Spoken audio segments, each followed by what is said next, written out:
Okay, so welcome to Worthing Watersports. This is our first kite review video. I have been kite surfing a while now, but haven't really felt like I've had maybe enough experience to be able to do a kite review like I do for windsurfing and winging.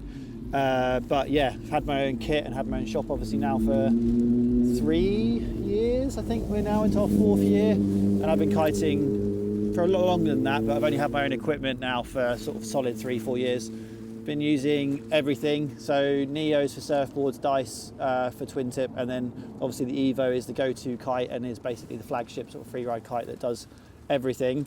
And that's what we're here to review, because I always wanted to do the 2024 one. I love that kite. I've had that kite for a while. But yeah, the 25 kite is just 25 SLS has just been released. We basically still have the 24, so we've done some back-to-back testing today with Jake. And Jake is a local legend. If you know the area around here, Jake's a very, very good big air kite, probably one of the best or the best local kiter. Cheers, mate. Do you want to just go over maybe your experience? How long have you been kiting for? Yeah, probably kiting since 1998, 1997. I was like and yeah, 5. never skipped a beat really. Kind of kited every day. It's been windy. Yeah. So yeah, no, it's one of my favourite sports that I do. Yeah. And it obviously keeps me occupied and interested enough to still keep me doing it now. And what kit have you used in the past? Like what brands? Everything through to sea kites, the old school stuff, to now most up-to-date kit. Yeah. And recently you've been using my Rebels. The Rebel D-Lab. D-Lab, that's my go-to kite at the moment. Yeah, and the Evo D-Lab, that was the one before, and that was a brilliant kite as well. Yeah. And what did you like about those kites compared to stuff you've flown before? So direct and so much more power and punch, the speed, and yeah, just the whole overall everything about them kites. It's it's top of the game really. Yeah. Yeah. I'll try and put some clips or a link to the other clips of Jake when he's been out. But you fly we have a 9? It's a 9 Rebel. Yeah, What D-Lab. sort of wind strength do you fly that in? I know it's pretty crazy. What's the 55 miles an hour. Yeah. And then we jump to a 7 when it's... A 7, yeah, it's good doing 60s plus. Yeah. 7 came out, yeah.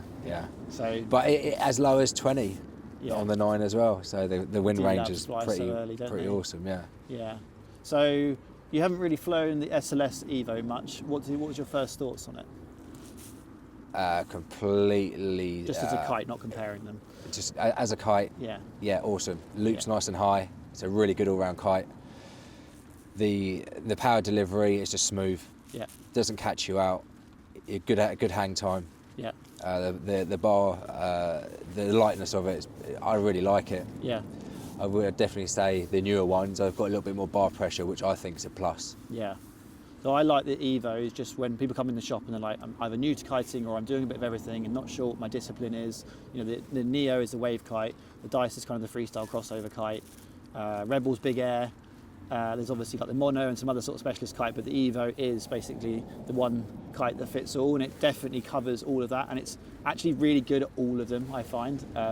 I find it's really, I've used it on my surfboard, I use it jumping, I use it on my twin tip, so using the Team Series big air board, which is maybe a bit radical for this. It's probably a bit better suited for the Rebel, but it's just, these kites just work really well on everything, I find. Yeah, that's my view as well now. When they first came out years ago, it took me everything had to change, but I think for this day and age, the Evo, it's just a good all-round kite. Yeah, you definitely can't go wrong with it. No, I agree. And so now the Evo comes in a standard construction, because Duotone have their different material choices. So standard construction, which is the most budget-friendly, it's basically the same as all other kites in terms of materials. The Evo SLS, which comes with the Penta, model we're on now, Penta 2XS, I think now, and the Mod 3. There's quite a few different materials in this particular model. And then there's the D-Lab, which is the Alula, which is the composite material on the main struts, but has similar materials, I believe, on the canopy, which then makes it slightly higher pressure, slightly smaller diameter on the strut. And yeah, therefore it flies in slightly lighter winds and slightly more direct. It's like they all sort of are the next level in terms of like price, but also next level in performance. But the best seller for us generally, the D-Lab does sell very, very well. Had very good feedback from everyone last year and the year before, because they've been using it a lot in the big air events. But the Evo SLS is probably generally our best seller.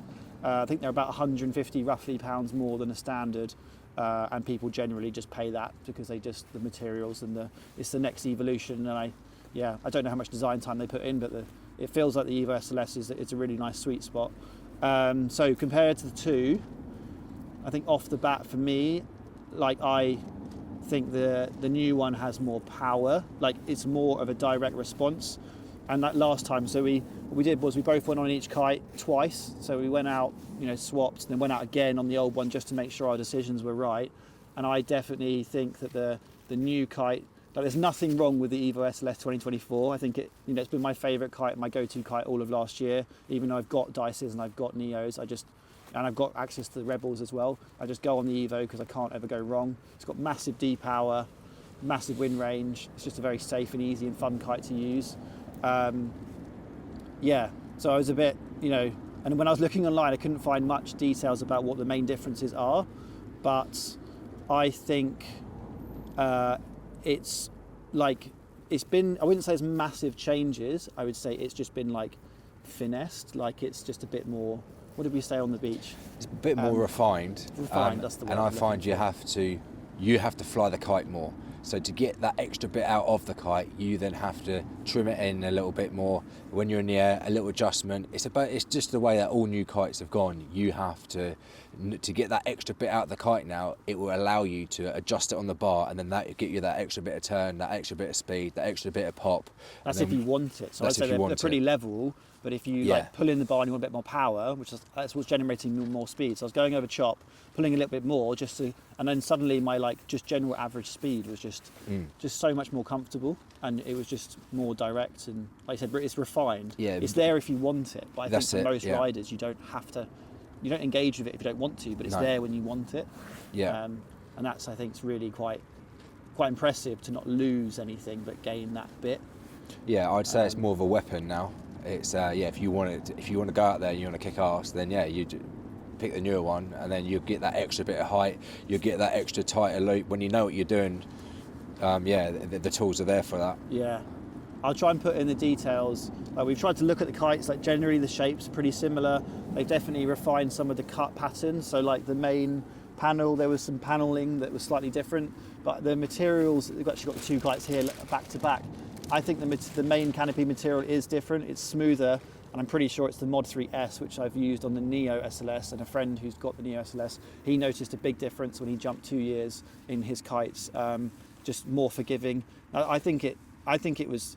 I shouldn't really talk about people windsurfing, kite surfing, but because I test so many windsurfing sails, I kind of use that as my benchmark. But they seem to have more like reflex now. So rather than like losing power or gaining power or being on off power, you need the power to be smooth and sort of comfortable. And I think this kite would actually be really good in gusty conditions. I think that material has this like ability to kind of flex. It just felt comfortable. Yeah, soft. We've yet soft, but not without loss. I know it's hard to explain. Yeah, we're yet to try it out in something really windy. So yeah, that would be really interesting. I've got a feeling you're going to get a bit more boost with it. Yeah. And then through looping as well, I've got a feeling that to loop it, you're going to get a tighter loop out of it. Yeah. It's going to be nice. We'll try and put some clips on the side of us just using them today, just so you can see how the kite flies. Is there anything in particular you'd say like about how it like looks or felt? I know you said it was like a refined version, but like when you're doing particular moves. Yeah, I think it's a bit quicker turning, and I don't know if that's down to the materials, the lightness of them. I don't even like the slinkiness of it. Yeah, the shininess. I don't know. I don't know if that's going to make it turn a bit quicker. Yeah. By looking at the kite straight away, there doesn't seem to be much shape difference. No. I know you've got the battens in the back. You've got lighter materials on the back, so that might make it go a bit quicker. Yeah. But I think it will really give it a good test when we're out in strong winds. Yeah. But it is. I definitely think it's a little bit of a quicker turner. Yeah. Yeah. Bar pressure, I think they were both quite equal. Yeah. But it's something about that, like the positive sort of feedback, which then allows you.